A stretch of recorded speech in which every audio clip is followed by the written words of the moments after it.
video, what we are going to cover is dimensional analysis and what are its uses and limitations. So before starting with that, I request you to do like, share and subscribe my channel, and don't forget to click on the bell icon for further notification of my videos. Thank you friends. So let's get started. Dimensional analysis. अभी पहले वाली video में मैंने बता दिया था कि fundamental quantities क्या होते हैं और डेराइव्ड क्वांटिटीज क्या होते हैं. सो एक वे है एक्सप्रेस करने का derived quantities in the form of fundamental quantities. मतलब डेराइव्ड क्वांटिटीज को as a combination of fundamental quantity में तुम एक्सप्रेस कर सकते हो. How is it possible then? So उसके लिए पहले ये जानना होगा कि 7 फंडामेंटल यूनिट्स के जो क्वांटिटीज और यूनिट्स है वो क्या है और उस क्वांटिटीज का रिप्रेजेंटेटिव फॉर्म क्या है. For example, if I take length is expressed as capital L, mass is expressed as m, time T, luminous intensity C, temperature T, then amount of substance mole में ही गिना जाता है. So this is 3, 7 and current I. So we have these 7 representing forms with us. So we would be taking help of this and writing a dimensional equation. So now what are dimensions? But dimensions are the powers to which a fundamental quantity is raised so that we can get unit of an derived quantity. मतलब I'll explain you by illustrating an example. So for that let's take an example of velocity. अभी velocity लेते हैं. velocity का formula क्या है? Velocity is nothing but displacement upon time. So this is displacement upon time. So displacement का unit क्या है? Metre. Time का यूनिट क्या है? सेकेंड. तो इसको एक्सप्रेस करेंगे हम. डिमेंशनल इक्वेशन हमेशा स्क्वायर ब्रैकेट में ही एक्सप्रेस किए जाते हैं एंड वो हमेशा LMT लिखो, और कोई अगर एडिशनल फंडामेंटल क्वांटिटी है तो you can add that into the square bracket. So अभी ये m, first I'll write LMT without comma between these symbols. I need not need to add any comma or punctuation mark to make it more clear that these are 3 different quantities. It is understood. So meter किसका unit है? Length का. और metre की यहाँ power कितनी है? 1.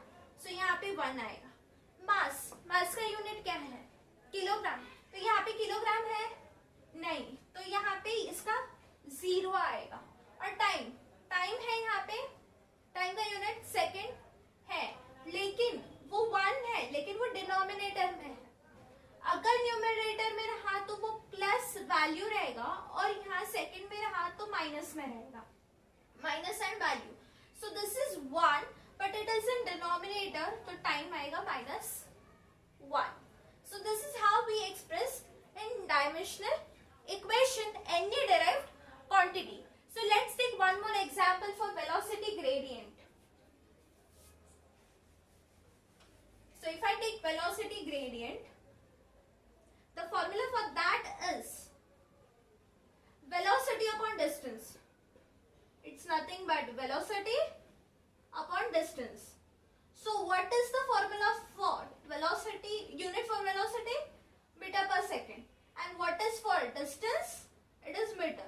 So this meter and this meter gets cancelled, right? And then what we are left with? Second. For more simplification, I'll write in this way. Into 1 upon meter. तो इसमें क्या होता है कि ये मीटर और ये मीटर कट होके अपने पास सेकंड बचता है. That is 1 upon second. अभी इसको डायमेंशनल इक्वेशन में कैसे लिखोगे? LMT. L है, we are left with no length, no mass, but we have time. Second.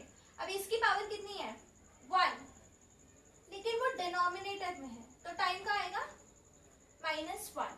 तो वेलोसिटी ग्रेडियंट के डायमेंशंस हो गए L0, M0, T -1. Now we will take an example for which we need to add other fundamental quantity to it. For example, take example of charge. Charge का formula क्या होता है? Current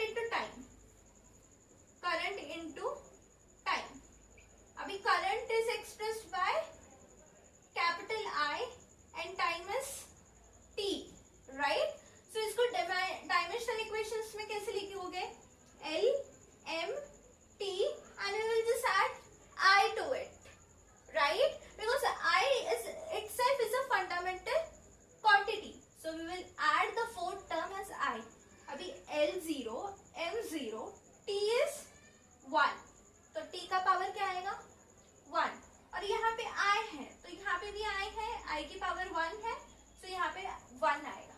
And for more simplification you can just cut off these two parameters and write as T1 and I1.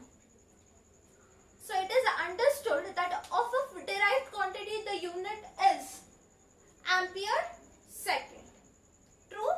So this is all about dimensional analysis. Now let's understand its uses. तो dimensional analysis के 3 uses है, तो देखते हैं वो 3 uses क्या है. पहला यूजेस है कि कोई इक्वेशन की करेक्टनेस पहचानना. So we can do it with the help of dimensional analysis. अभी इक्वेशंस का करेक्टनेस क्या होता है? इक्वेशंस का करेक्टनेस होता है कि LHS और RHS दोनों के डायमेंशन सेम होने चाहिए. If both are same then you can say कि yes the dimensional analysis is accurate and the given equation, the given physical quantity का जो भी equation है that is absolutely correct. So उस पहले का example देखते हैं. अभी let's take example as v is equal to u plus at. That is final velocity is equal to initial velocity plus acceleration into time. अभी velocity के dimensions क्या है? अभी अपन ने देखे कि वेलोसिटी के डायमेंशंस यूनिट है मीटर पर सेकंड, तो मीटर पर सेकंड के डायमेंशंस आएंगे L1 M0 T -1, राइट. उसके बाद U के डायमेंशंस देखते हैं. U के डायमेंशंस क्या होंगे? सेम, क्योंकि वो खुद भी एक वेलोसिटी है, राइट. अभी AT is acceleration into time, तो एक्सेलरेशन की यूनिट क्या होता है? Metre per second square. सो मैं यहाँ लिख लेती हूँ for reference. Acceleration is metre per second square and time is second.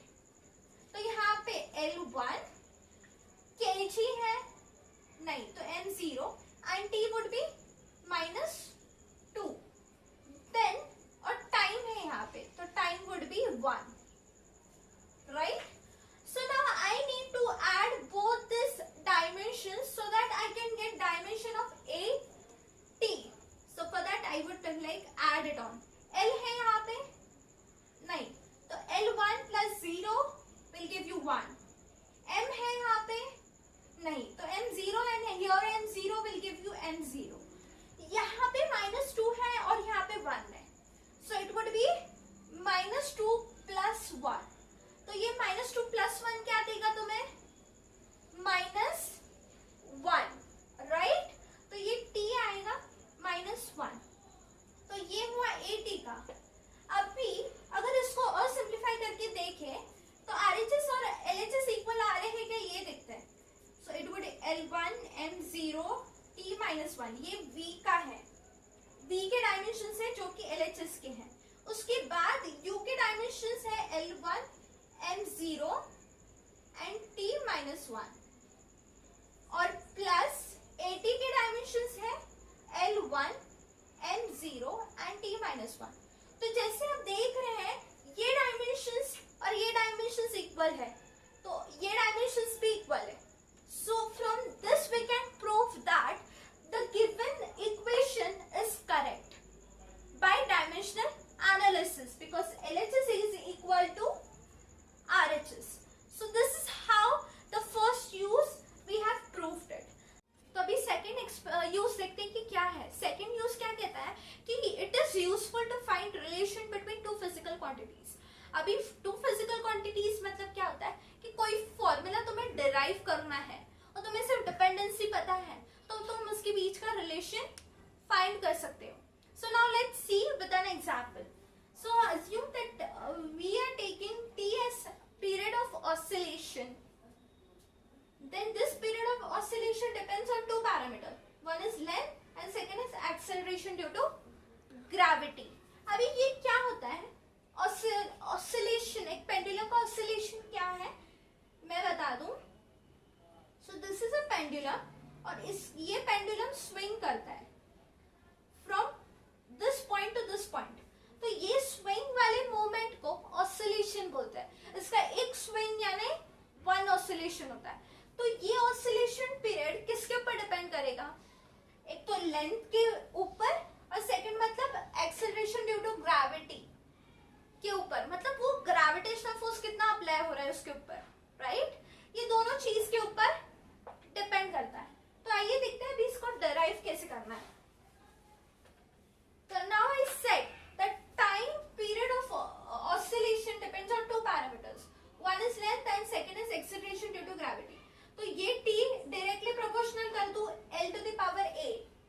a इसलिए लिया है वेरिएबल क्योंकि मुझे नहीं पता है कि L की पावर कितनी होगी. Then I take time period is also depending on acceleration due to gravity with the variable b, because it is not assumed that a and b should be equal. So अगर मैं ये दोनों statements को combine करूँ, so I will get t is directly proportional to L to the power a g to the power b. अगर मैं proportionality sign निकालना चाहूँ तो I need to add a constant to it. तो इसका अगर constant डालना है तो it would be like in this way. When I remove proportionality sign, a proportionality constant would be added. अभी ये एक्सप्रेशन है, तो अभी ये टाइम का डायमेंशन क्या होता है? L0, M0 और t to the power 1, right? फिर k के कोई डायमेंशंस है? No, we don't have any dimensions. For the time being, we'll keep it aside. Then length के डायमेंशंस है L1, M0, T0 to the power a. Then we have dimensions of g as meter per second square. यहाँ लिख दो reference के लिए g is equal to metre per second square. तो इसके dimensions आएंगे L1, M0 and t to the power -2 to the power b. अभी यहाँ पे L0, M0, T1 is equal to a को मल्टीप्लाई कर दो तो L would be 1 into a. अभी M0 और T0 है, तो अगर इन दोनों को a से मल्टीप्लाई करो तो कोई इफेक्ट आएगा? No. So it would be just L to the power a. Then L1 है, t -2 है, तो start multiplying this b with L1. It will give me LB. Then 0 into b gives you 0. Then t to the power -2 into b. So it will give t -2b. Right? Right. Now these two dimensions I can add it. Because they both are in multiplication, so I can just add it. So my L dimension would be L to the power a plus b and t would be -2b. Now as earlier we said that LHS is equal to RHS. By that concept we will just equate these powers to these powers. So how will you equate that? अभी यहाँ पे L 0 है, L के power में क्या है? 0, और यहाँ पे L के पावर में क्या है? a plus b, और ये इक्वल टू है, so it would be 0 is equal to a plus b. तो ये पहला इक्वेशन मिल जाता है तुम्हें. यहाँ पे t क्या है? 1, तो ये 1 is LHS is equal to, यहाँ t कितना है? -2b, तो मैं यहाँ -2b लिख दूं. ये सेकंड एक्सप्रेशन है. अभी सेकंड एक्सप्रेशन से मैं b इजीली निकाल सकती हूँ, b की वैल्यू. वो कैसे? 2 को इस साइड भेज दो, तो ये क्या बनेगा? -1/2 इज इक्वल टू b. सो ये मेरा थर्ड. और अगर मैं ये b की वैल्यू यहाँ पुट करूँ पहले एक्सप्रेशन में, तो मुझे a की वैल्यू मिलेगी. वो कैसे है ये देखते हैं. 0 इज इक्वल टू a और b की वैल्यू क्या है? -1/2. -1/2. अगर मैं -1/2 को इस साइड भेजूं तो minus sign gets converted to plus, minus का प्लस हो जाएगा, तो 1/2 will is equal to a. अभी मुझे a की भी मिल गया और b भी मिल गया, तो I will just now write it and check whether I get a formula or not. So now these are the values. I'll just substitute here in this expression. I'll substitute in this expression. So my t will be k L to the power a. So what is a? 1/2 into g to the power b. So what is b? -1/2.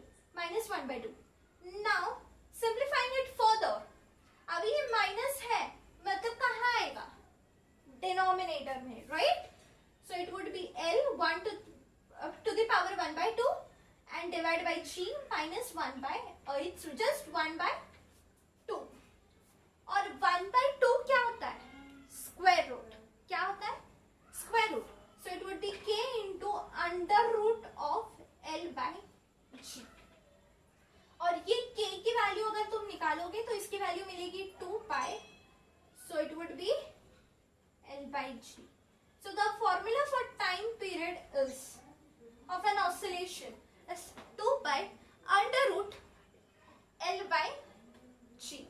So this is a formula, and in this way we can derive with the help of dimensional equation analysis. We can just find relation between two or more physical quantities. Now this was the second use.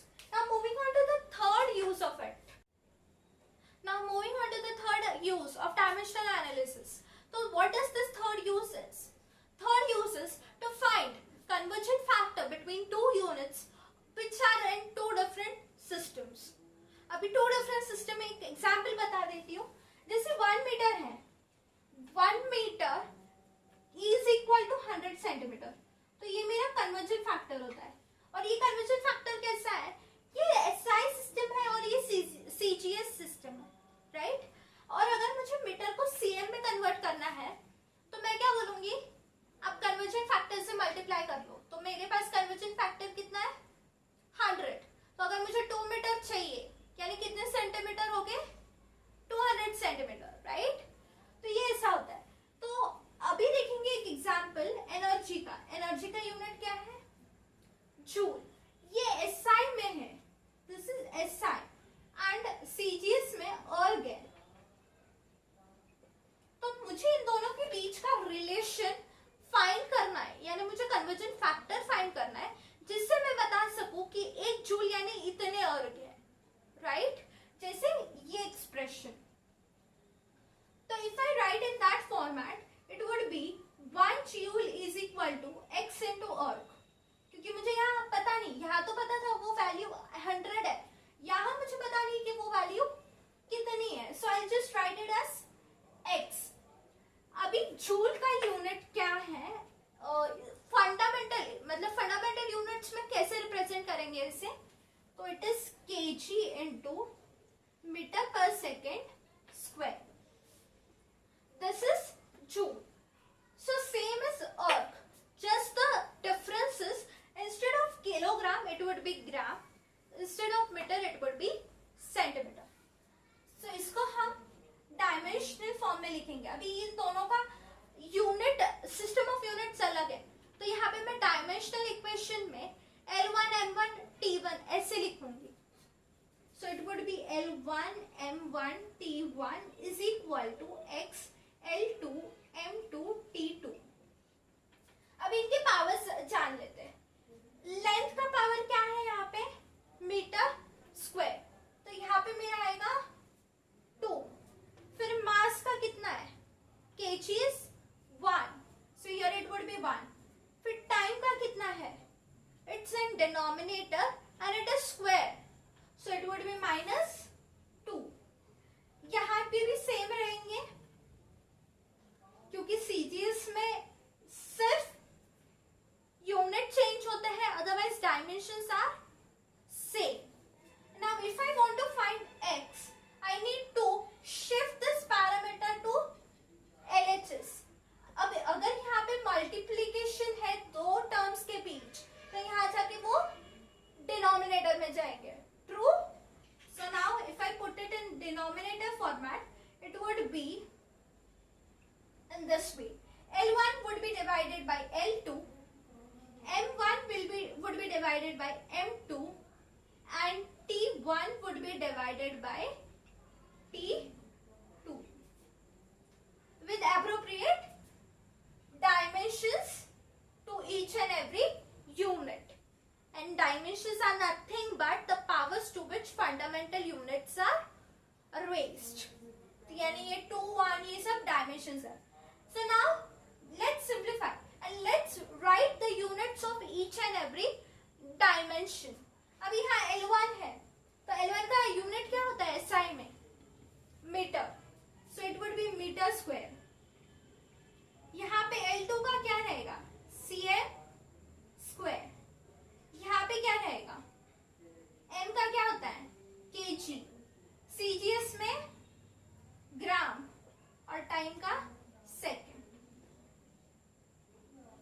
writing the power and combine. So now these are my dimensions and these are my units. Now if I decide to convert meter into centimeter, what it would be? Metre को centimetre में करना है तो 100 centimetre is equal to 1 metre. तो मैंने यहाँ क्या लिख लिया? 100 cm is equal to 1 metre to the power 2. kg क्या होता है? 1000 ग्राम अपॉन ग्राम. मतलब 1 kg कितना है? 1000 ग्राम. और सेकंड का पैसे की वैसे to the power -2. So this is x, right? Now if I write, now this cm gets cancelled. This g gets cancelled. This term whole gets cancelled. True? मतलब वो कैसे होता है कि 1 डिवाइड बाई 1 है तो दोनों कट हो जाएंगे, 2 डिवाइड बाई 2 है तो दोनों कट हो जाएंगे, right? तो उसी जैसे cm यूनिट और g यूनिट और सेकंड का यूनिट कट हो गया. Now what we are left with? We are left with 100 का square, 100 to the power 2 and 1000 is to the power 1. So it would be 1000 to the power 1 is equal to x. So now if I write in the form of 10 to the power and something raising to it, that would be 10 square into 2 and 10 cube into 1 is equal to x. So it would be 2 into 2, 4. तो 10 to the power 4 into 10 to the power 3 is equal to x. So अगर दो terms base same है तो indices would be added and 4 and 3 are indices. So it would be 10 to the power 7 is equal to x. So this 10 to the power x 7 is equal to x is nothing but conversion factor. So if I write it, you can view it once. Okay. So now our value of x which we found is 10 to the power 7. So this 10 to the power 7 would be 1 joule is equal to 10 to the power 7 earth. So this is what we understood. True? So now we have one more question for you all. You can try finding the conversion factor between force and dyne. This is Newton and dyne, which is nothing but unit of force. So in SI system it is Newton and in CGS system it is dyne. So the answer for that would be just prove it that 1 Newton is 10 to the power 5 dyne. Unit of force is kg meter per second square. That is mass into acceleration. Try proving this. For any queries you can just comment me in the comment. So now limitations of dimensional analysis. तो इसके limitations क्या है? तो पहला limitation क्या कहता है कि the proportionality constant, मतलब एक example ले लो, t is equal to k under root of l by g. अभी ये जो proportionality constant है, इसकी value dimensional analysis से नहीं निकल सकती. It can only be done with the help of experiments. और experiment से पता चलता है this value of k is 2 pi. Then the second limitation says that you can't derive relation which involves logarithmic function, exponential function और trigonometric function. मतलब अगर कोई expression है जिसमें log function आ रहा है, that is log function, sin cos function या exponential आ रहा है, तो उसके बीच का relation नहीं निकाल सकते. अभी इसमें ये ऐसे कोई functions नहीं थे, so it was possible to find relation between three physical quantities. That if we know the dependency, for example, this period of oscillation depends upon length of pendulum and acceleration due to gravity. So it was possible to derive relation. Then what does the third limitation says that this method dimensionless quantity. For example, if I take f is directly proportional to m1 m2 divided by r square. If I take proportionality constant, it is mg m1 m2 divided by r square. Now this g is not dimensionless. It has some dimensions to it. It has some dimensions to it. So this method does not work here. So this is the third limitation. Then fourth limitation says that it is very difficult to find presence of any other physical quantity in an correct dimensional equation. For example, if I take an example, s is half at square. अभी इसके dimensions और इसके dimensions same है. But if I take s is equal to ut plus half at square, it is not possible to find presence of this ut in an expression. So this is all about limitations, and in upcoming video I will cover the other part. So for that